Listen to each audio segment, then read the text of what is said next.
What's shaking and baking? Welcome one and all to Americans Learn, and today we have ourselves a fun video to check out. But before we do, please be sure to like, comment, share, and subscribe, and hit that ring bell notification. That way all of you are made aware when we upload new content onto our YouTube channel. And today, that's right, still staying in order, a promise is a promise. The Battle of Kursk, Sabaton history number 3. So, let's go ahead and check it out. Now, before we play this video, again, all of you lovely, outstanding guys and gals, you hip, cool cats, made it possible for us to check out Sabaton history because you informed us about this YouTube channel. And for that, folks, I encourage all of you to please, please, please support Sabaton history. After all, the link to the original video is in the description box below. So if you could throw it a like, a subscription, and so much more, I would appreciate it. It would be a very big deal. And the reason why it's a big deal to me is because, look, a lot of time and effort is made into making these videos, and we all enjoy them. So please support the original content creators. Be a hip, cool cat. Do the right thing and check them out because, after all, they've got a huge treasure trove of videos, so all the additional support helps them make more great content. So, without further ado, since I am in charge of the ones and the twos, let's get ready to check out the Battle of Kursk, Sabaton history. Let's get ready to play it in a 3, a 2, a 1. I'm Indy Nidell. And I'm Per from Sabaton, and this is Sabaton history.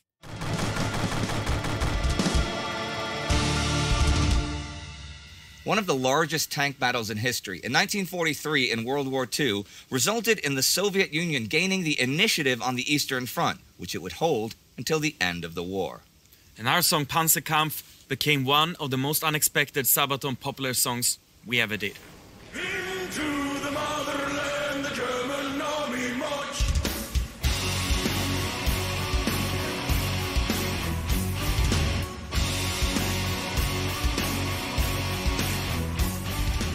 The Panzerkampf was fought between the Wehrmacht and the Red Army, and here's the story behind it.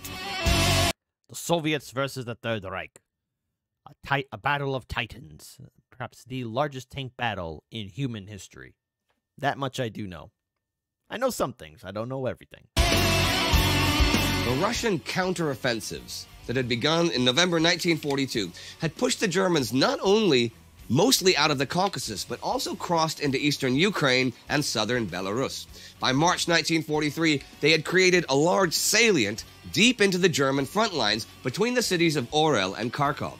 This was the Kursk salient and was an obvious target for German high command. By cutting off the salient, they would not only shorten the front line, but also trap a large amount of Russian soldiers and material. Such a success would give the Germans time to rebuild after the recent losses at Stalingrad. Both the forces of Army Group South, led by Generalfeldmarschall Erich von Manstein, and those of Army Group North under Generaloberst Walter Model were to perform a massive pincer movement that would smash through on both sides of the salient and encircle the troops inside.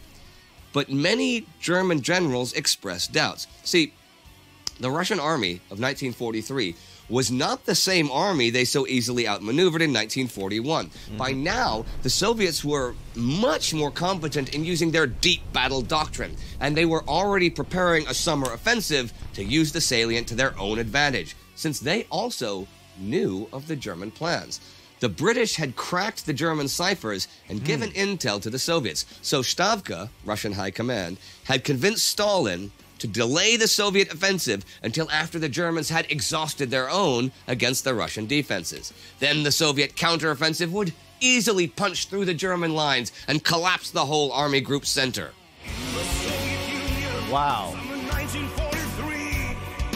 Tanks line up in thousands, as far as I can see. Ready for the onslaught, ready for the fight, waiting for the access to march into the trap. So, tens of thousands of Russian workers began building an enormous defense-in-depth system, digging trenches and tank traps on 5,000 kilometers of front line. The amount of effort and energy and manpower, that is incredible. Probably a lot of that was done just by human might and shovels. How to dig trench, Sergey will tell you how to dig trench. How to properly build trench? Sergey will tell you how to properly build trench. How to capture tank? Sergey already captured tank. Okay. I went too far with that one. All right. What? I'm allowed to say some bad jokes here and there. Come on. The defense was centered mostly on strong points manned by rifle battalions. Each also had 4.5-centimeter anti-tank guns. Russian pioneers lay up to 1 million mines all around the salient, both anti-personnel and anti-tank mines, mostly in front of their forward line. Red Army General Konstantin Rokossovsky had also a strong mobile defense force that would engage the Germans if they managed to penetrate the front lines. All in all, the Soviet forces enjoyed at least a 2-to-1 advantage in men, tanks, artillery, and aircraft. Von Manstein disregarded those numbers since he still believed in the inferior quality of the Soviet troops. Model was less optimistic and very much against the whole operation, but despite his doubts, Adolf Hitler and German High Command urged him to concentrate all his forces on attack from the north. Model, however, prepared for a possible Russian counterattack and held the 2nd Panzer Armee around the city of Orel in reserve. He also prepared the Hagenstellung, a defensive line the Germans could fall back on if everything went to hell. On July 5th, 1943, the German offensive began.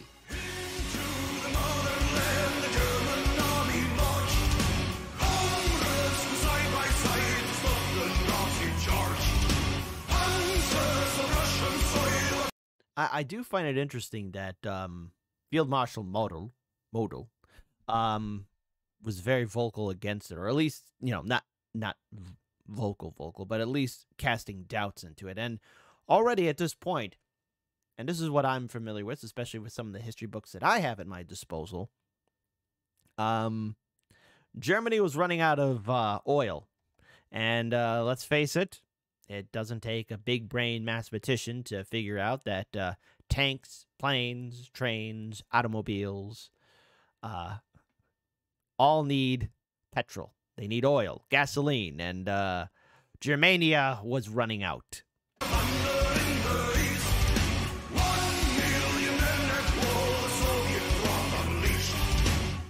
Okay, it actually began with a Soviet artillery barrage that rained down on the German front lines. See, the day before, captured German soldiers had revealed the exact hour the offensive would begin, so tactical surprise was lost. Still, the German forces were soon moving toward the Russian lines under their own opening barrage of heavy artillery, mortars, and Nebelwerfer rockets. As usual, the advance was spearheaded by the German tank divisions and mobile Sturm divisions, but the minefields and the Soviet resistance slowed them down. However, the Germans had sent new weapon systems into the battle. Ferdinand tank destroyers could outrange their Russian counterparts, and German pioneers led radio-controlled demolition tanks into the minefield. Whoa! Sorry, didn't mean to yell too loud to the mic, but radio-controlled vehicles. I had no idea we had those in the 40s. Or humans had that's so cool. I would like to own one. But seriously, that is outstanding. I never knew that. I never knew that we had radio controlled vehicles that early on. Now, if that's something that's been around even longer than I thought, if there's a video that talks about that, share it in the comment section below. I'm very curious to learn more about that. I had no idea something like that existed. See? We're all learning something together. We're getting our learn on together. To clear the path. Well-positioned Tiger tanks could destroy whole groups of Russian tanks that were sent out in premature counterattacks. In the air, the superior German FW-190As were able to suppress the Russian fighter and bomber attacks, despite their disadvantage in numbers. So, as the days dragged on, the German advance took out several major strongpoints, and they even penetrated the first line of Rokossovsky's defenses. But the large defensive system slowly but steadily whittled away the German forces. Tanks were damaged by the mines, and the relentless Russian artillery caused heavy casualties among the German infantry. German tank losses weren't actually as high as Russian sources may suggest. Only around 10% of Model's tanks were lost, for example. The others took light damage, mostly to their tracks, which could usually be repaired in the field. Nonetheless, the Soviets achieved what they hoped for. They blunted the German spear, all while the Russian tank armies were building up for their own killing blow. On the 11th of August, Model finally called off the fruitless offensive.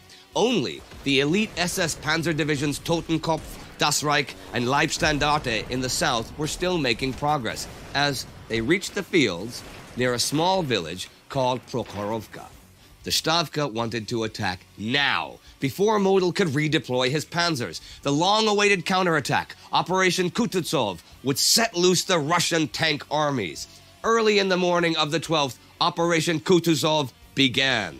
Reinforce the front line, force the Axis to retreat, sending all the reserves, securing their defeat. Soldiers of the Union, rock the citadel, ruin soul and army, Axis rest in hell. In the south, those Wow. SS Panzer divisions were surprised by a wave of armor that was heading their way. Some 500 tanks that attacked the In a scenario, I like to say, when you F around, you find out. And the Third Reich found out the hard way. unprepared Germans. The backbone of the Russian tank force was the upgraded T-34-76 model, which made around 70% of the tanks. But most of the rest was made out of light tanks. Only a few heavy KV tanks were there. The Germans had far fewer tanks, not even 300, but those SS divisions were the first to receive the Tiger and Panther models that outclassed the T-34 in range and whose armor could not be penetrated by the lighter tanks. And yet, in larger groups, the T-34 was still extremely dangerous. The tanks clashed on the fields of Prokhorovka. The German tanks desperately fought off the Soviet tanks at point-blank range. German Panzer Grenadiers even resorted to ramming them with their half-tracks. Despite heavy losses, though, the Soviets forced the Germans to retreat. Fields of Prokhorovka, where the heat of battle burned, suffered heavy losses, and the tide of war was turned.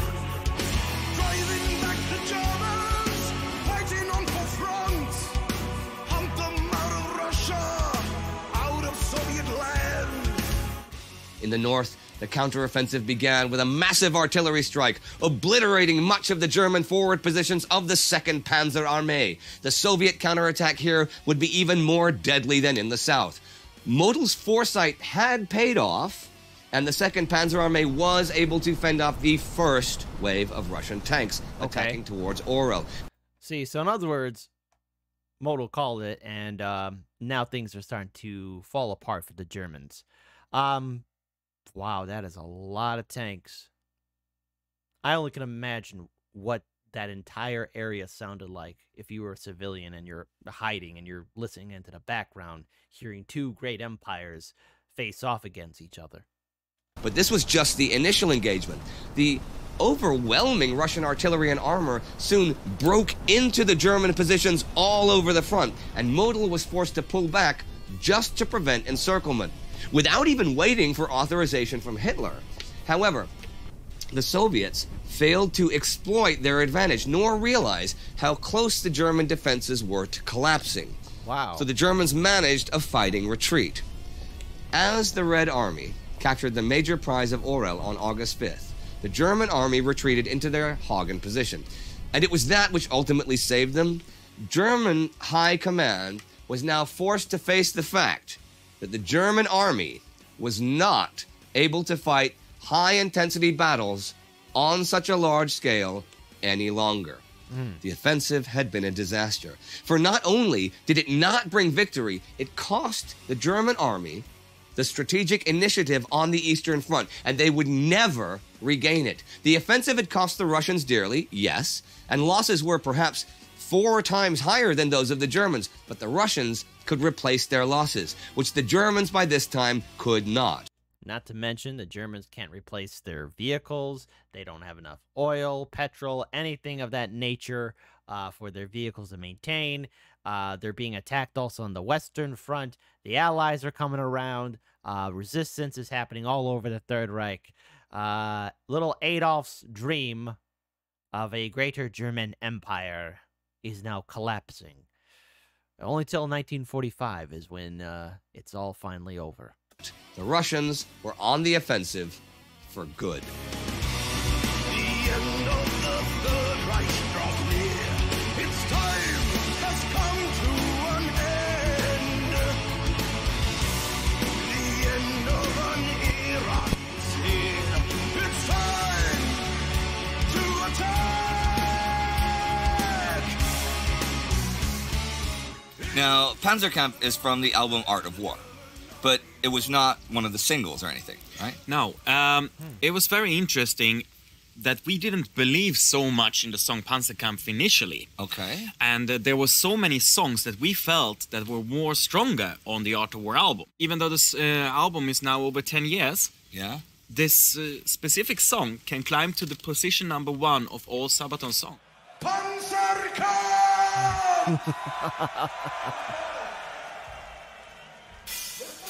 Into the motherland, the German army march. So why do you suppose that is? What is it about it that you think resonates with people, I think that the song represents a lot that is Sabaton. right? It has a huge scale battle.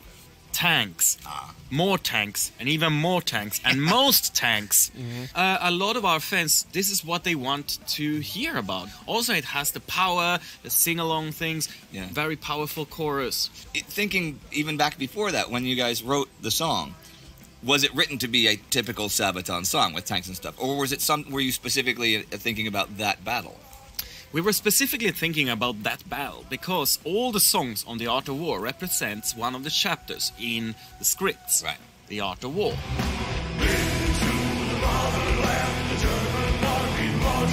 The Sabaton album, The Art of War, is named after one of the world's classic pieces of literature. It is traditionally attributed to the ancient Chinese military leader Sun Tzu, though some of it likely dates from before his time. It's roughly 2,500 years old, and though it is ancient military strategy, it is in many ways timeless and has applications beyond the military, such as in business, law, and even sports. This is because its 13 chapters do not only deal with things like waging war or incendiary attacks, but also include the use of spies, identifying weak spots, and strategic planning. Basically, winning the fight without having to engage in battle.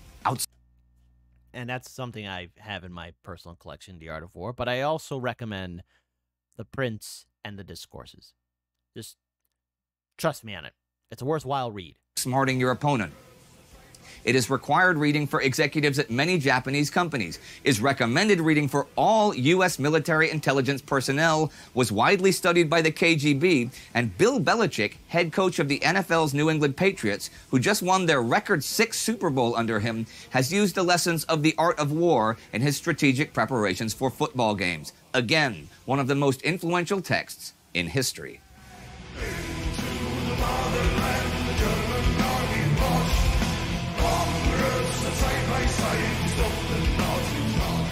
That was Panzerkampf, chapter #9 from The Art of War. See you next week. On the Sabaton History Channel.